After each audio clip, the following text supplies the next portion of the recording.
Harvard. She graduated and then worked as a secretary at the American Red Cross. She didn't enjoy that job, but she became an actress. Many consider her gifted. This contribution was made by Cicely Tyson. Jackie Joyner Kersey. At the 1992 Barcelona Olympics, won her second gold medal in the heptathlon despite her previous injuries.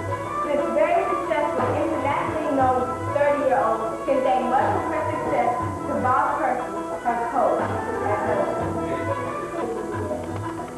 Natalie C.J. Walker was born in 1867. She died in 1919. She was the first self-made black woman millionaire. She developed the hot iron process for training him and became a major business leader and philanthropist. Marian Anderson. Music critics have hailed her as one of the greatest singers of this century. She realized a lifelong dream.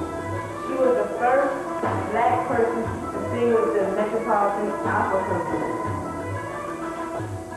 Shirley Chisholm was born on November 30, 1929 in Brooklyn, New York.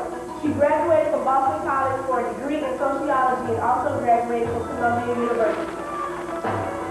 She worked in the New York State Assembly for 4 years and in 1968 became the first black woman elected in the U.S. for the House of Representatives. Constance Baker Motley. Born in Connecticut, graduated from New York University and got a law degree from Columbia University. Served with the NAACP legal team and won 9 major civil rights cases for the Supreme Court. She became the first black woman to sit in the New York State Senate. President Lyndon B. Johnson appointed her United States District Judge in 1966, the first black woman on the bench.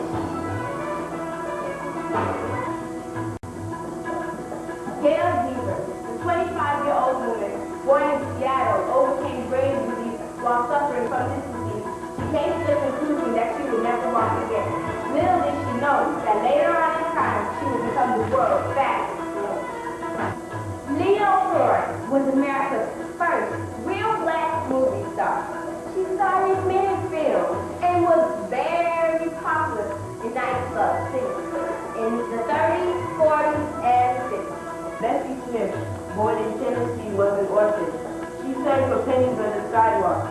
In 1923, she made her first album and became known as the Empress of the Blues. Maya Angelou, the poet laureate of the Clinton administration, is also an author of many poems and books, such as I Know Why the Caged Bird Sings, and is also a social commentator. Born in Texas, and graduated from Texas Southern University. Elected as a senator in 1966, became the first black United States Congresswoman as a representative from the 18th District of Texas. This contribution was made by Barbara Jordan. Dr. Jane Wright, daughter of Dr. Louis P. Wright, who was the first black staff doctor in New York Hospital and the first black police surgeon. She won a 4-year scholarship to New York Medical College and graduated with honors. Now she is the Associate Dean of the same school, the first black woman to become Associate Dean of any national medical school. She is primarily interested in cancer research and has written 75 treatises on the subject. She has over 14 awards and served on 20 national and local committees. Josephine Baker, 1901 to 1975. She was an entertainer and foe of racism. She was captivated in Paris and became an international star. She was born in St. Louis. Mahalia Jackson, born in 1911, transcended her field of singing and became a national treasurer who used the great gospel cry to interpret joy, sorrow, and divine love. She popularized gospel music. Mary Church Terrell, from 1863 to 1964, was a champion of human rights, particularly women's rights. Throughout most of her life, in 1954, the year Brown versus Wade of Education declared segregation unconstitutional, she could still be seen marching